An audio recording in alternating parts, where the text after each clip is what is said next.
we may have Congressman Joe Wilson on the phone with us today. Good morning. Good morning. Are you there? How are you doing, Congressman Joe Wilson?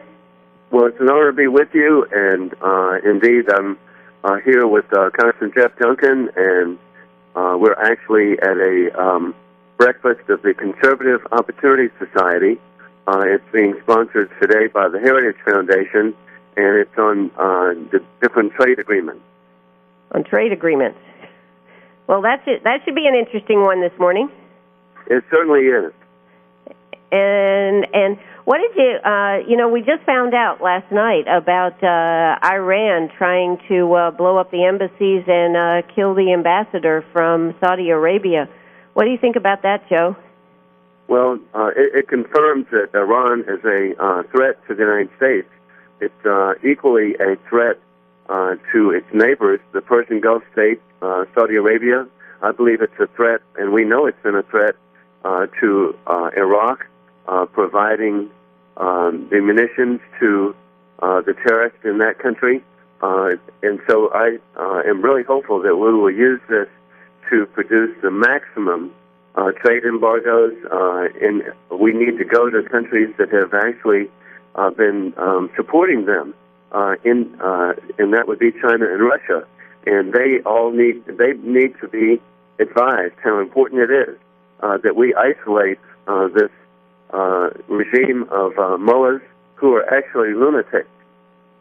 Sure. I think the very fact that they were planning to do it on our own soil shows they don't have much fear, doesn't it, Joe? You're so right. They think they can act with impunity. Sadly, we have a president who has given such an indication of weakness.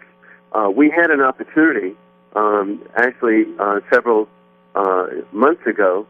There was an incipient revolution in Iran. The young people of that country who do not want to live under the mullah rule were truly on the verge of having a revolution to change government, and our president did virtually to absolutely nothing.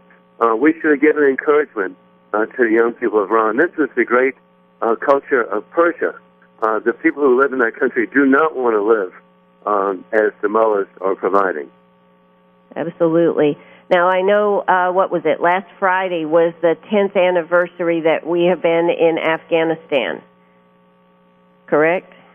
Yes. Yes, and of course I know you issued a statement about that. You know, last Saturday I talked to, do you know the Gunny, the guy that has the mailbag and has been in some big movies? Yes. Yes. Well, I talked to him last Saturday morning. I want to play a clip from what he said about Afghanistan and even about Vietnam. Do you have a second to listen? I'd love to. All right. Well, Andy, can we go ahead and play that, please? What do you think about our troops over there in Afghanistan? Well, I think the only way we're going to win this war is through intelligence. You know, you can't kill them until you can find them, and that's the biggest problem is they just kind of blend right in with the rest of the public over there. So, how do you know who the bad guys are? It's kind of like Vietnam, wasn't it? We had the same situation over there, and of course, our beloved government keeps piling on all these rules of engagement. You know. Yep. And it's got to the point where our young troops are afraid to shoot their rifles. I mean, somebody will shoot them first. You know, it's just not right. I mean, we go into a combat zone, we got to quit doing this to our troops. How many times have we been bringing our troops up on charges? You know. Absolutely. So what's happened is the rest of them, the troops are afraid to fire their weapons. Meanwhile, somebody kills them. That's not right. No. And the reason we lost in Vietnam was our government lost that war. We didn't lose that war. We could have won that war if they'd have said, go ahead and win the war. We could have won that war if they'd have cut us loose in a week. Well, what do you think about Afghanistan? Same thing? Same deal. Same deal. Yeah. Andy, let's cut it off right there. Congressman Wilson, what do you think about what Gunny's saying there? Well, in fact, I've raised this issue to our top commanders, General Nicholson, on a visit to Kabul. I raised this issue to General Petraeus as he was the leader of our forces in Afghanistan. and so it is important. And I actually have 4 sons serving in the military, so I'm concerned for our troops generally, but it actually begins at home. In fact, one of my sons just graduated from Clemson. He was commissioned second lieutenant in the engineer corps, and he's a member of the engineer company there in Saluda. So it's very personal to me. My oldest son, Alan, served for a year in Iraq. My second son is a doctor in the Navy who served with the Rangers and the SEALs in Iraq. My third son has served in Egypt.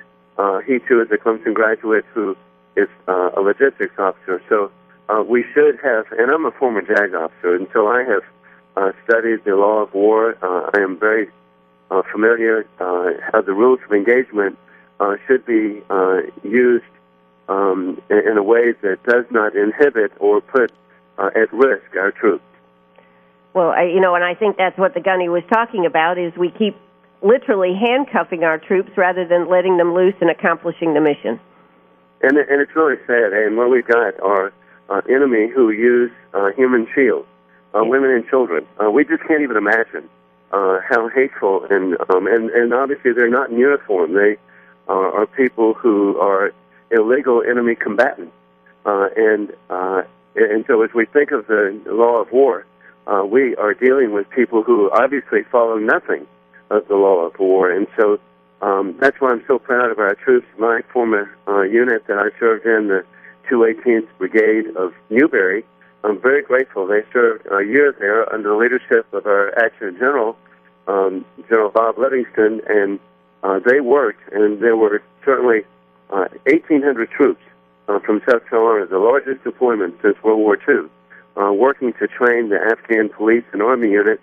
And I visited every 3 months while they were there because it is my former unit, and I have such a appreciation of their service. And they really felt like they were making a difference training the security forces of Afghanistan. Absolutely. Well, I know you're very passionate about what's happening over there for all our troops. And, of course, you and your sons have served, and we appreciate that very much. But one of the things I also wanted to ask you this morning is, have you heard any progress on the super committee? You know, this is October. November's going to be here before you know it. And actually, I was at a meeting yesterday with Congressman Jeff Entling of Texas and also Senator John Kyle of Arizona, and it didn't sound very hopeful to me.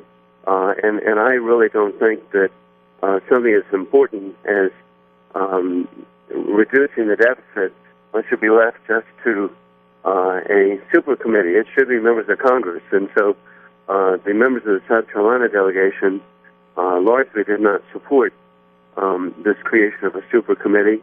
And you're right, we're really very close. And what I'm particularly concerned about is that our defense budget is 20% of the whole budget, but yet half of all the cuts. The liberals just have such a negative view of our military, and they simply do not understand. I think the Constitution provides that national defense should be the chief priority of the national government, and the cuts should not be there. We're at war, and you, as you began, we could be under attack right here in Washington by the Iranian regime. We know that it's important to have a level of security. It's not going to be perfect in Afghanistan, but you can, as Osama bin Laden proved, that you can direct an attack on the United States from Afghanistan. And we know that we had a circumstance with Iraq that was to destabilize all of the Middle East and ultimately to attack the United States. Absolutely. Now, what do you feel?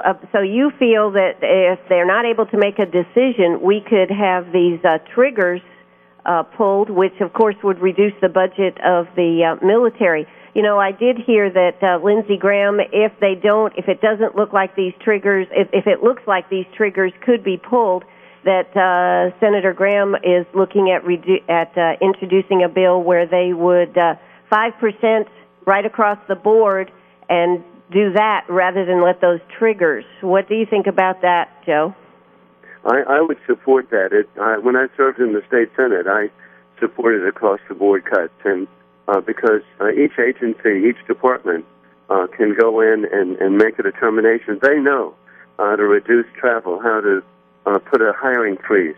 And I was with Secretary Leon Panetta last night, and when the administration is correct, I'll point it out, and he is very, very concerned that the sequestration cuts will hollow out our military as we have threats all over the world, including cyber warfare. Over 100,000 attacks on our country a day are occurring, and we must be prepared. There are so many people or so many different threats to our civilization. We must be prepared. Absolutely. Now, and you know, I had the Civil Air Patrol on yesterday. I had no idea all the things that they were involved in helping with the Air Force. Unbelievable organization. It's a great volunteer organization, not at tax expense. I've worked with the Civil Air Patrol at Hilton Head in Columbia, at Shaw Air Force Base. They really on search and rescue. It would just warm your heart and to see the success of the Civil Air Patrol. Absolutely.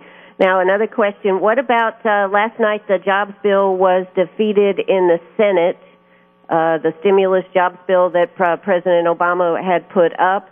I guess, what does that mean? That it is dead on arrival? It will not go to the House, or? You're right. It will not go to the House, and this really reveals in the Democrat Senate that this has been a charade from day one. I was truly insulted for the American people when he spoke to Congress and said, "Pass my bill now." He didn't even have a bill. Right.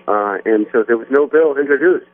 It was the next week that he came up with the bill. And actually, it's a job killer. And so the word job does apply. By increasing taxes by $1.5 trillion, we know that by raising taxes, that will destroy jobs. In fact, last December, the president made that point, that if you increase taxes, you destroy jobs. And then he comes up with a plan, which is really a repeat of his failed other plans, which are really tax and borrow and spend trillions of dollars. This has not worked. The president's initiatives really actually destroy jobs. Well, I think that's going to be the key issue. Now, Joe, have you decided on someone that you will endorse for the Republican presidential candidate? Well, early on, I really got off track, but there was a consistency. I supported Governor Tim Pawlenty. I wanted a governor who has a proven record of creating jobs. Mm-hmm. And so now we have three who are in the race, and it's Governor Romney, Governor Perry, Governor Huntsman. Another person who has created jobs, obviously, is Herman Cain. A person that I have the highest regard for serving in the House is Michelle Bachmann. But we've got really top-notch candidates, and I'm really pleased. The number of people, even a lot of Democrats have told me they are really impressed by the Republican field. So you have not made a decision yet? Oh, I'm up in the air, and so I'm so excited. South Carolina will be the center of the world in January. And the people of South Carolina in our primary, under the leadership of Chairman Ted Conley, South Carolina is going to be so important. Absolutely. Now, what about the NLRB? Now, y'all passed that to, do away with, to stop the NLRB, but I've never heard, did it ever go to the Senate? It went to the Senate. It passed the House overwhelmingly, and it limits the NLRB's ability to determine whether a company can relocate. And what occurred against Boeing, 1,100 jobs. The building is built, 1.1 million square feet. It's absolutely outrageous, and that the federal government would come in and say, you cannot operate. Sure. And so I'm very grateful that the bill passed the House, but it was very revealing. I would have thought that it wasn't a partisan issue. It should be an issue that Democrats and Republicans should support. But sadly, it was a purely party line vote. Only 7 Democrats voted with the Republicans. And so it shows that the unions have truly, through their contributions, bought the Democratic Party. The far left controls the Democratic Party. And the most revealing indication of that was the vote on limiting NLRB and their assault on Boeing. And it's an assault on the workers of South Carolina. Absolutely. But what happened? Did it go to the Senate? Has it just been tabled, or whatever happened, Joe? Well, the bad news is it went to the Senate. The Senate has not passed a budget since 2009. The Senate is dysfunctional under Senator Harry Reid. They truly cannot act on issues. It's just sadly so much good legislation that we've passed to really promote job creation, reduction of taxes, reduction of regulations. All of the bills, we've passed over 20 of them, which have gone specifically on creating jobs, promoting small businesses, and they have not been taken up in the Senate. Correct. So they didn't take it up in the Senate? No. No, they haven't. Well, I do want to tell you, how are you feeling since you had Lyme disease? Well, the good news is the test came back negative on Lyme disease. Oh, okay. And so I'm very pleased, and it was just a general virus, and there was actually a silver lining. I lost 12 pounds. But I do not recommend anyone to get a virus, and but there was a positive side to it. And you haven't gained any of it back, right, Joe? Oh, okay, now that's bad. Yeah, I gained 3 back, and so I need to work on that. You're too inquisitive on this. I know. Hey, Joe, I know you've got to go. You've got important things to do up there. I certainly appreciate you taking time to talk with us this morning. Well, hey, thank you so much for raising important issues to the people of the western part of South Carolina and the northeastern part of Georgia. You even get to educate Georgia, so this is great. Absolutely. And say good morning to Congressman Jeff Duncan for us. Well, I shall, and also I'm right here with Congressman Paul Brown, who's right across the river, and so I'm with two of the best. All right. With Jeff Duncan and Paul Brown. All right. You have a great one. Thanks so much, Joe. Thank you. Bye-bye. All righty. Bye-bye.